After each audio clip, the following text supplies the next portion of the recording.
샬롬. 오늘도 하나님의 말씀으로 하루를 시작하신 여러분들에게 하나님의 은혜와 평강이 충만하게 넘치시기를 간절히 축복합니다. 가이사랴 빌립보에서 예수님이 장차 이제 십자가에서 죽으시고 부활하실 것을 말씀하셨죠. 그러나 제자들은 전혀 이해하지 못하죠. 그래서 이 시내산에서 하나님 이스라엘에게 언약을 선포하신 후에 모세가 하나님의 영광에 들어갔듯이 제자들에게 십자가가 선포된 후에 일곱째 날에 새 제자가 주님의 얼굴이 해같이 빛나는 그 사건을 보게 되죠. 이때 나타난 모세와 엘리야, 대표적인 이 선지자 두 명이 있었죠. 그래서 예수님이 무슨 어떤 것을 이제 상징적으로 얘기하는 거죠. 바로 그 시내산에 임재하셨던 하나님이 예수님이다. 이 삼위일체 하나님에 대해서 말씀하고 있는 것이죠. 베드로가 초막을 짓겠다고 한 것은 이스라엘이 광야 생활을 마치고 약속의 땅, 그래서 그곳이 바로 이 하나님 나라에 들어간 것을 기념하는 절기인 초막절과 연결되는 것이죠. 그래서 베드로는 여기가 좋사오니 이렇게 고백을 합니다. 우리가 장차 누리게 될 영광이 이처럼 말로 형용할 수 없을 정도로 놀랍기 그지없죠. 베드로가 말하고 있을 때 하나님의 영광을 상징하는 구름이 그들을 덮었고, 예수님이 세례 요한에게 세례를 받을 때 하늘에서 들렸던 말씀이 다시 들리면서 너희는 그의 말을 들으라, 이런 명령이 더해집니다. 제자들이 예수님의 권세에 순복하라는 명령을 받은 것이죠. 예수님은 하나님의 임재로 두려워하는 제자들에게 손을 대시며 두려워하지 말라, 이렇게 안심시키십니다. 이는 제자들이 본 것이 아니라 실제로 일어난 사건이었다, 그런 것을 이제 말씀해 주시는 것이죠. 제자들이 눈을 들어보니까 모세와 엘리야는 사라지고 예수님만 계셨습니다. 구약을 상징하는 모세와 엘리야는 예수님 뒤로 사라졌기 때문에 이제는 오로지 바라봐야 될 대상이 예수님이다 라는 것을 보여주는 사건인 것이죠.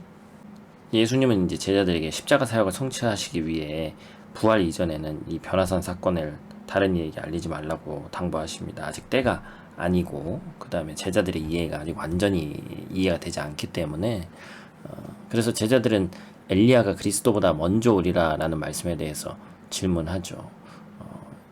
이 엘리야의 예표로서 이 세례 요한이 이제 왔죠. 그래서 이제 세례 요한이 엘리야 같은 역할을 하는 사람이다, 이제 그렇게 얘기를 했어요. 그래서 제자들은 엘리야가 이미 왔고 사람들이 그를 임의로 대우했다는 말씀을 듣고서야 세례 요한이 엘리야 같은 사람이었음을 깨닫습니다.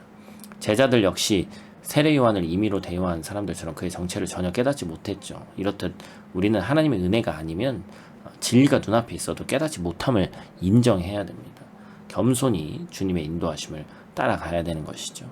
말씀을 본다고 다 이해되는 것이 아니죠. 때에 따라서 기도하고 이해하기를 원하면 거기서 주시는 하나님의 분명한 메시지가 있습니다. 우리는 지금 처해 있는 어떤 그런 환경 가운데 때때로 고난이 있을 때도 있고 또 평안이 있을 때도 있지만 하나님의 말씀을 믿고 또 찾고 읽고 나아가면서 그것을 깨달으며 나아가면서 반드시 그 상황과 관계없이 내가 단지 이것이 좋사오니 아니 또 이것이 싫사오니 하는 것이 아니라 장차 우리에게 주실 그 영광과 축복의 길을 기대하는 마음으로 일일비하지 않고 나아가야 됩니다. 그래서 예수님이 영광을 드러내심으로 십자가의 길이 결코 패배가 아니라는 것을 보여주신 사건이 오늘의 이 사건이죠. 이것이 오늘 하루에 여러분들 말씀 가운데 은혜가 되시기를 원하고, 그 영광을 바라보면서 장차 얻을 그 영광을 또한 바라보면서 오늘도 승리하는 저와 여러분들 되시기를 간절히 축복합니다. 우리 어린아이들에게 또 주어야 될 메시지는 바로 이 광야에서 또한 시내산에서 모세가 만났던, 또한 엘리야가 만났던 그 하나님이 바로 예수님이시다. 이 아이들에게 삼위일체를 이해시키긴 쉽지 않겠죠. 그 하나님이 그래서 하나님의 아들이 예수님이다, 우리는 이렇게 표현하고 있지만 어떤 인간적 관계에서 아들과 딸이다, 뭐 아버지다, 이런 관계가 제가 아니라고 말씀을 드렸어요. 그래서 이 삼위일체 하나님 대신 예수님께서 구약 옛날에 쓰여졌던 성경책을 다 완성시키기 위해서 이 땅에 오셨고, 그 예수님을 우리가 믿음으로써 구원을 얻는다. 아이들에게 어떤 개념을 설명한다는 것이 쉬운 것은 아닙니다만 그 예수님이 곧 하나님이시고 우리의 구원자로 이 땅에 직접적으로 오셨다. 그래서 우리가 이 제자 훈련했던 분들은 기억나시겠지만 우리 위에 계신 하나님, 우리 옆에 계신 하나님, 또 우리 안에 계신 그 하나님에 대해서 아이들에게도 좀 잘 설명해 주시기를 부탁을 드립니다. 그래서 우리가 어떠한 자리에 있든지 상황과 환경에 상관없이 그 주님을 붙들고 나아가면 베드로처럼 단지 이 상황만 보고 여기가 좋사오니 하는 것이 아니라 여기가 중요한 것이 아니라 그 어느 장소가 중요한 것이 아니라 주님과 함께 있으면 그 어디도 하늘나라다. 이제 그 사실을 우리 아이들과 나눠주시기를 부탁을 드립니다. 기도하겠습니다. 하나님, 인간의 눈에는 여기가 좋은 것처럼 보입니다. 그러나 이 땅 또한 이 땅에서 아무리 좋아도 우리가 장차 누리게 될 그 하나님 나라의 기쁨과 영광에는 아무것도 아님을 우리가 알게 됩니다.